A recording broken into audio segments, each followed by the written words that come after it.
धनंजय मुंडे यांच्या राजीनाम्यानंतर आता राष्ट्रवादी पक्षामध्ये हालचालींना वेग आलाय। मुंडेंच्या जागी आता छगन भुजबळांची सरकारमध्ये एंट्री होऊ शकते।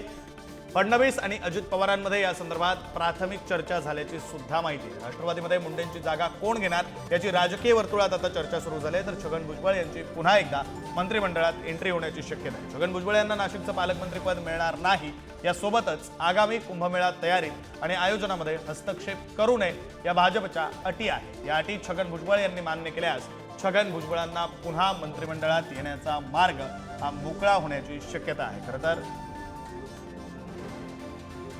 प्रतिनिधी आवेश तांदळे आपल्यासोबत फोन लाईनवरून जोडले गेलेले आहेत। आपण त्यांच्याकडून अधिकचा तपशील घेऊया।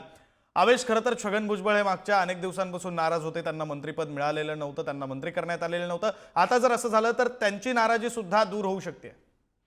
येस, नक्कीच विक्रम, आपल्याला माहिती आहे जेव्हा मंत्रिमंडळाचा विस्तार झाला त्यावेळेस छगन भुजबळ यांना मंत्रिमंडळात स्थान नव्हतं आणि ते प्रचंड नाराज होते। त्यांनी त्यांची भूमिका सुद्धा वेळोवेळी माध्यमांना मागितली, पण यावेळी आज धनंजय मुंडे यांना आज राजीनामा द्यावा लागला संतोष देशमुख हत्या प्रकरणी। त्यामुळे आता एक तेवढ्याच लेवलचा आणि तेवढ्याच ताकदीचा एक मंत्रिमंडळात नेता पाहिजे आणि ते दुसरा तिसरा कोणी नसून छगन भुजबळ हेच असू शकतात। आणि या प्रकरणी याविषयी उपमुख्यमंत्री अजित पवार आणि मुख्यमंत्री देवेंद्र फडणवीस यांच्यात काल प्राथमिक चर्चा झाल्याचं पण कळते आणि फडणवीस सुद्धा यासाठी अनुकूल आहे, कारण छगन भुजबळ आक्रमक नेते आहेत, तसेच ज्येष्ठ नेते आहेत आणि त्यांना मंत्रिमंडळात स्थान मिळालं पाहिजे असे 2-3 वेळा मुख्यमंत्री देवेंद्र फडणवीस यांनी सुद्धा बोललेले होते।